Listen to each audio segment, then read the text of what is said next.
अस्सलाम वालेकुम, मैं हूं यासिर जराल और आप देख रहे हैं आपका अपना यूट्यूब चैनल फोक पाकिस्तान। पीपीएससी स्कैंडल मामला अदालत में जा चुका है। लाहौर की ज़िला अदालत और एंटी करप्शन कोर्ट में इस मामले की समाअत हुई। आज की इस वीडियो में इसी समाअत पर बात करेंगे और आपको बताएंगे कि अदालत के अंदर क्या हुआ, मुल्ज़मान के वकील ने क्या मौक़िफ़ इख्तियार किया, एंटी करप्शन के वकला ने क्या मौक़िफ़ इख्तियार किया और लाहौर का वो कौन सा बड़ा अफसर है जिसको एंटी करप्शन ने तफ्तीश के लिए बुलाया मगर वो छुट्टी पर चला गया, और किस तरह से एंटी करप्शन के हाथ बांधे जा रहे हैं इस मामले में और इस मामले को दबाने की कोशिशें की जा रही हैं।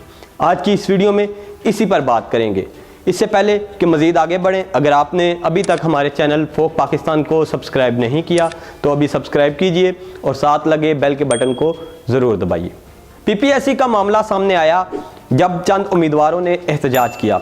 इस एहतजाज के बाद एंटी करप्शन मैदान में आया और उसने चंद लोगों को गिरफ्तार किया और उन लोगों को रंगे हाथों गिरफ्तार किया, पर्चे फ़रोख्त करते हुए गिरफ्तार किया, जिसके बाद मामला मीडिया में भी आया। मैंने भी आपको बताया, बल्कि मैंने आपको उस वक्त बताया जब तलबा एहतजाज कर रहे थे और ये इल्ज़ाम लगा रहे थे पीपीएससी पर कि पर्चे लीक किए जा रहे हैं और नौकरियां बेची जा रही हैं।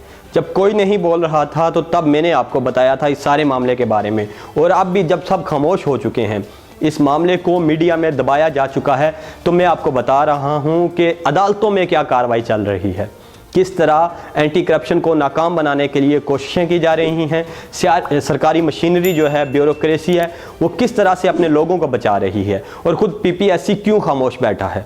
इस सारे मामले पर मैं अब तक कोशा हूँ और कोशिश कर रहा हूँ कि इस मामले को दबने ना दिया जाए, बल्कि आवाम को बताया जाए कि इस मामले में क्या हो रहा है और किस तरह से पीपीएससी के मुल्ज़मान को बचाया जा रहा है। एंटी करप्शन काफ़ी फाल नज़र आ रहा है और काम भी करता हुआ नज़र आ रहा है।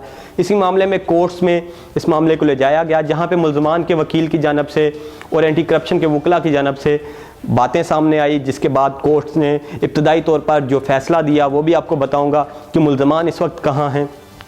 अगर बात की जाए इस वक्त मुल्ज़मान के हवाले से, तो मुल्ज़मान के वकील ने जो कहा वो भी आपको इस वीडियो में बताऊंगा। लेकिन एंटी करप्शन ने क्या कहा?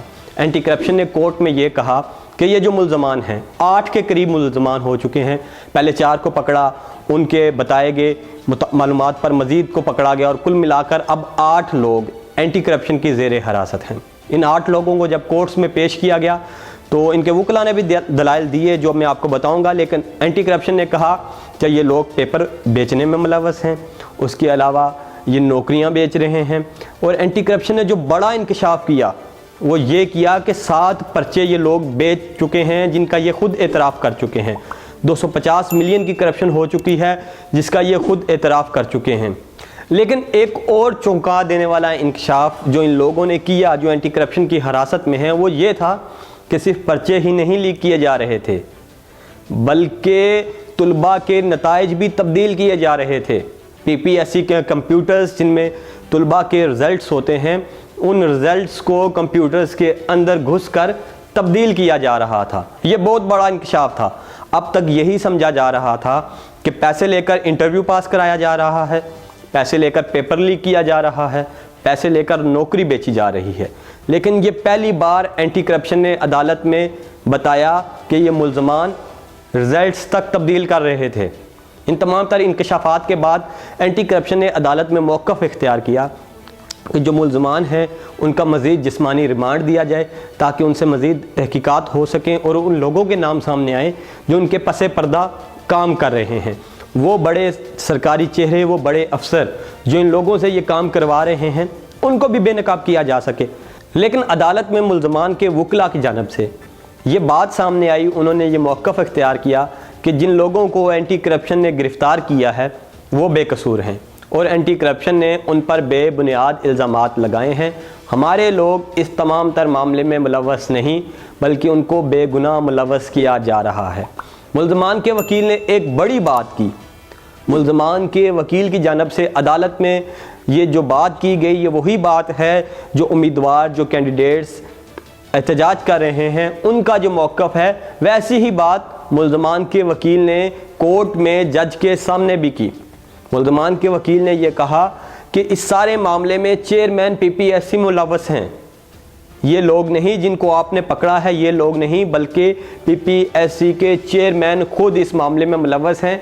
ये मैं नहीं कह रहा, ये कहा है मुल्ज़मान के वकील ने जज के सामने, और उसके बाद मुल्ज़मान के वकील ने अपने मज़ीद दलाइल दिए। उन्होंने कहा कि ये लोग एंटी करप्शन की हिरासत में थे, जितनी तहकीकात होनी थी वो हो चुकी, हमारे लोगों को ज़मानत पर रिहा किया जाए या इनका मज़ीद जिस्मानी रिमांड ना दिया जाए।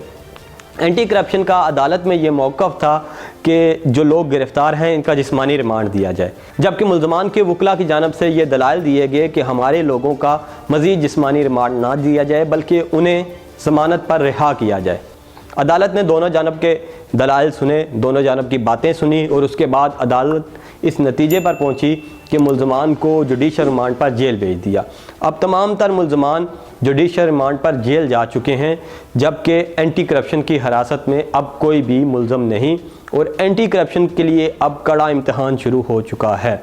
एंटी करप्शन का ये कहना है कि तहकीकात का दायरा कार वसी किया जाएगा, बड़े अफसरान को और जो दीगर लोग इस मामले में मुलव्वस हैं या जिनके मुलव्वस होने का शक है उन सब से तफ्तीश होगी, उन सब को शामिल तफ्तीश किया जाएगा और उनसे पूछा जाएगा कि किस किस का कितना कितना किरदार है, और जिसका जितना किरदार होगा उसको उसके मुताबिक सज़ा दिलवाई जाएगी।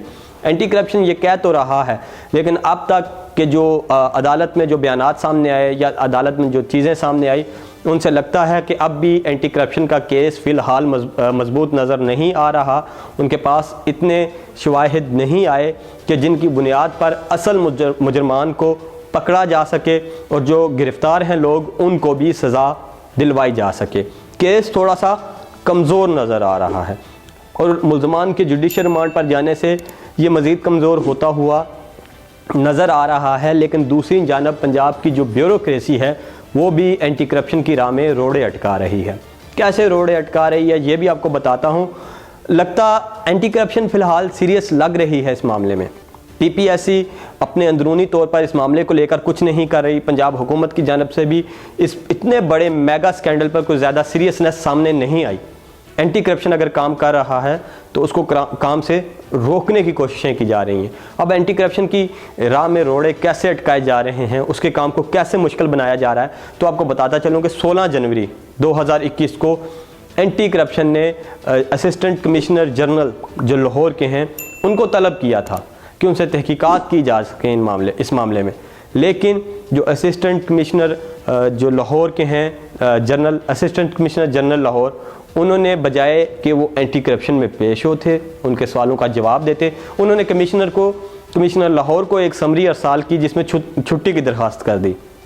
उनकी छुट्टी की दरख्वास्त पर कमिश्नर लाहौर ने एक्शन लिया और बजाय इसके कि उनको ये तलकीन की जाती कि जाएं भाई आपको एंटी करप्शन ने बुलाया है, उनके पास पेश हों, उनके सवालात का जवाब दें। पंजाब की तारीख़ का सबसे बड़ा स्कैंडल सामने आया है, गरीब के बच्चों के मुस्तकबिल के साथ खेला जा रहा है, आप जाएँ उनके मददगार बने।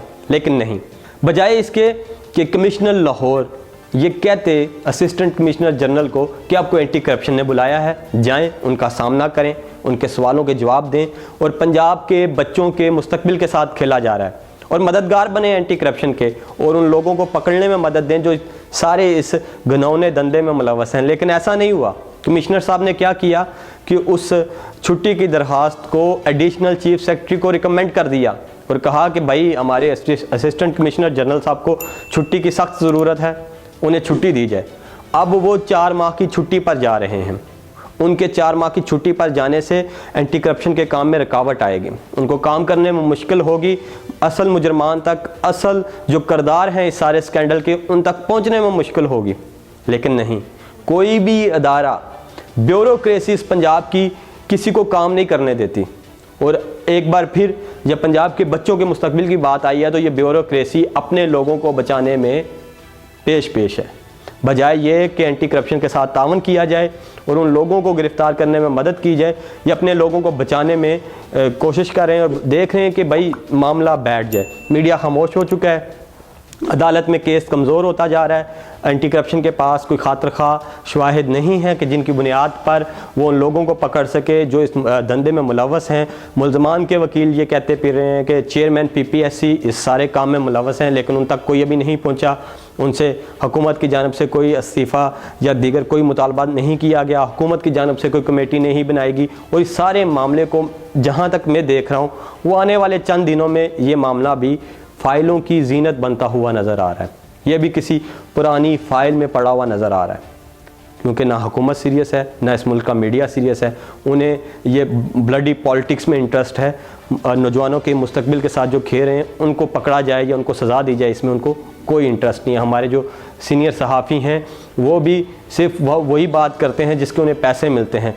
नून लीग के स्पोक्स पर्सन आपको मिलेंगे, PTI के स्पोक्स पर्सन आपको मिलेंगे सहाफ़ियों की सूरत में, लेकिन आम आवाम का स्पोक्स पर्सन आपको कोई नहीं मिलेगा जो आम आवाम की बात करे, आम आवाम के बच्चों के मुस्तकबिल की बात करे। ऐसा बंदा आपको इस मीडिया इंडस्ट्री में नहीं मिलेगा, और ना ही पंजाब की इस ब्यूरोक्रेसी में आपको कोई ऐसा मिलेगा जो आप लोगों के मुस्तकबिल के साथ सिंसियर हो। मुझे यासिर जलाल को इजाज़त दीजिए। अल्लाह हाफिज़।